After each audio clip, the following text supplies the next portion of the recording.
So this looks like it might be kind of challenging. Well, I guess not all that challenging. My Pokemon are still really powerful.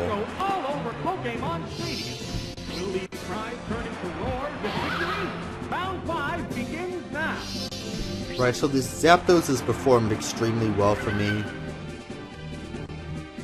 And okay, I think its only weakness is rock attacks. I'm not completely sure. Because flying is weak to electric, ice, and rock, and electric is only weak to ground. So yeah, I guess it would be weak to ice types too.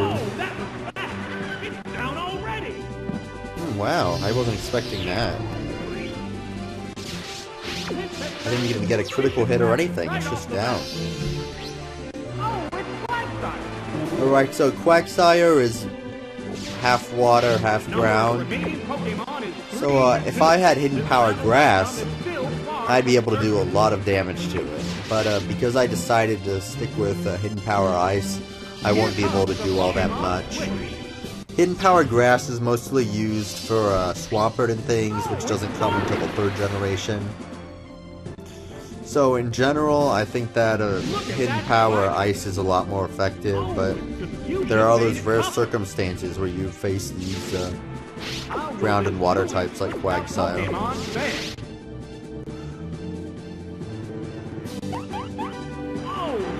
That isn't good. I hope it doesn't know Earthquake. Alright, it used Return. So that's a pretty powerful attack, but at least it doesn't get the same type of attack bonus like it would if it were using Earthquake. Aha! It's confused no more! It restored its HP! What's next? A light hit! Okay, Surf will probably do the most damage. Psychic does a lot too, and it has a chance to lower the opponent's special defense, but I think I'm better off just going with Surf. No, that didn't do all that much. It has quite a lot of hit points. Oh yeah, because it's level 54. It's pretty high up there. So I guess that means it's gonna take a while for me to defeat it. It's a good thing I didn't stay in with Zapdos. Uh-oh. It used the berry to restore its HP. The heated action continues. I'm really starting to hate these confusion moves like Confusion and Swagger. It stayed confused. Oh. What's it doing? It's out of it. Okay, so I just lost my first Pokemon. We're awaiting the appearance of the next Pokemon. The next Pokemon is ready. Alright, so you probably remember this Poliwrath, the one with the 1-hit KOs. The white-hot battle. And normally 1-hit KOs are frowned upon, but I think the way I'm doing it is fair, because it isn't luck-based at all, it's entirely skill-based. Or because, since I'm attacking twice, it's not a matter of, you know, is it going to hit, is it going to miss? You know when it's going to hit. Now, normally I would try to use... Let's see. So what I was mentioning before is normally I would always use Fisher, but now because my opponent uses Swagger, which doubles my attack, I might want to consider using Body Slam now, because just Body Slam alone will probably kill most of my opponents in 2 hits.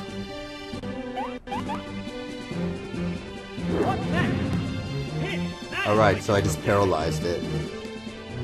So it's not that often that you're going to see a paralyzed ground type. You can also do it with Stun Spore, but I guess the most popular way here is with Body Slam. Aha! It's confused no more. Body Slam! That was a glancing Oh, you gotta be kidding me.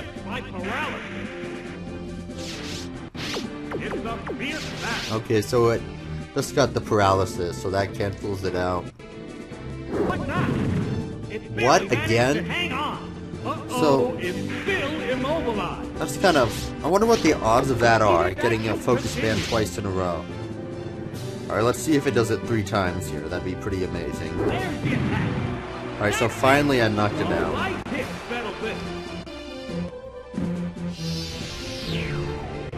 So that's kind of ironic. It got the focus fan, which helped it survive, but it was also paralyzed, so it kind of made that surviving pointless. Now, since it's Scizor, it's part Steel, that means Body Slam isn't going to do all that much. So I'm just going to stick to my usual strategy of using Mind Reader, then Fisher. It raised its agility.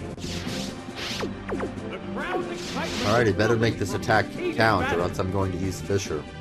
What'll it do? Well, that's not going to knock me out, Little damage. even with a critical hit. Look at that, it's gone. I need to get my voice so I can sound like the announcer. Grand Slam!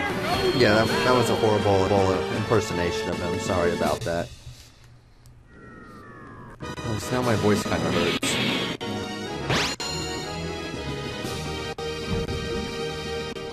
Or I guess it's my throat that hurts, actually, not my voice. Anyway, so I just beat the 5th opponent there, and I've only got 3 to go.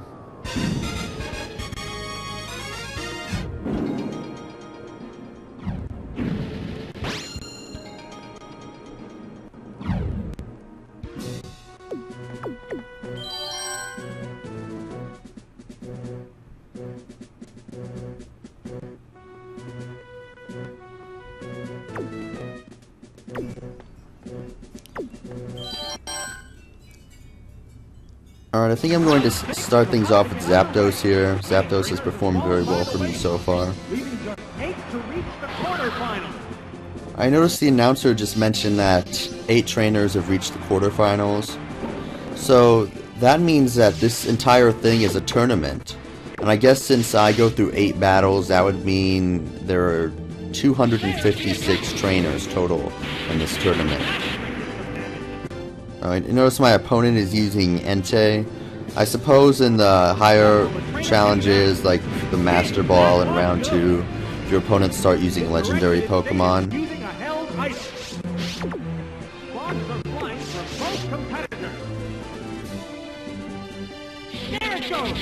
So it looks like I should be able to win because Zapdos has higher speed.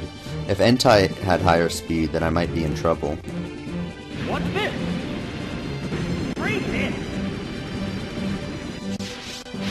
They're both hanging tough. How many good fire Pokemon are there in Generation 2? I mean, there's Charizard, Moltres, Arcanine, Magmar. No, I can't really think of all that many. Oh yeah, and there's Typhlosion too. Pokemon needs to be prepared. Oh, it's Mystery Bug. Oh yeah, and Houndour is introduced, and Houndoom. The white-hot battle continues. You know, this is the first time Dark and Steel types are introduced. Magnemite was actually changed into a Steel type when Steel types were introduced. I think it's Magnemite and Magneton are the only Pokemon to have their types changed in a later generation. I'm not completely sure about that.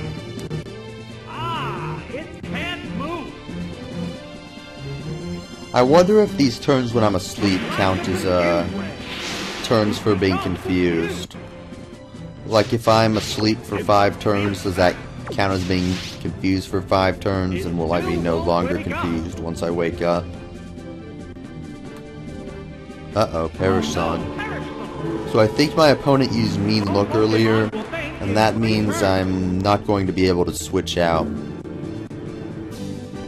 That's actually a pretty good strategy when I think of it. But of course the drawback to that is that my opponent has to last 3 full turns in order for it to be effective.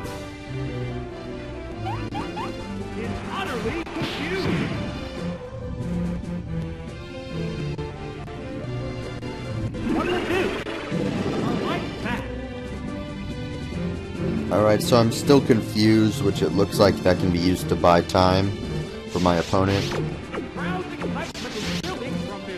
So, since I'm still confused, I'm guessing the turns when I'm asleep don't count for confusion turns. Oh, I got a critical hit. I know, I actually really don't like it when I get critical hits. I'd rather the battle be decided on skill rather than just happening to get a critical hit. But it is part of the game, and all I can do from here is just to move on. This is the last Pokemon. The Perish Song countdown is 1. Alright, I probably should switch out, so that'll give me a higher chance of getting a continue. Here comes the Pokemon Switch. Now, just in terms of winning this battle, it'd probably be safer to use Thunder Wave on Jinx. But in order to get the continue, my best strategy is to switch out. Uh-oh, Jinx goes mean look too. So I'm guessing this Jinx also has Perish Song.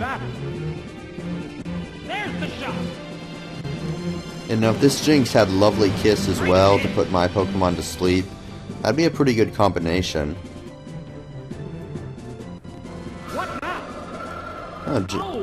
Oh, now that I think about it, Jinx is his last Pokemon. So if he used Perish Song, that would mean my opponent would be guaranteed to lose in 3 turns. So it wouldn't really make much sense for my opponent to use Perish Song now.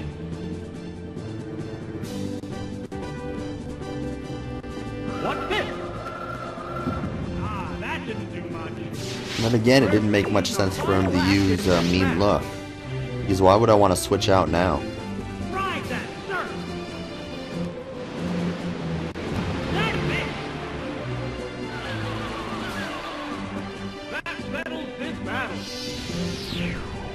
Alright, it looks like I got through that battle without too much trouble, and now there are only 2 battles to go. When I think about it, Starmie has a lot of similarities with Mewtwo.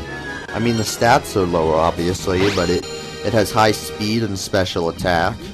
It has access to Thunderbolt, Blizzard, and Psychic with the same type attack bonus.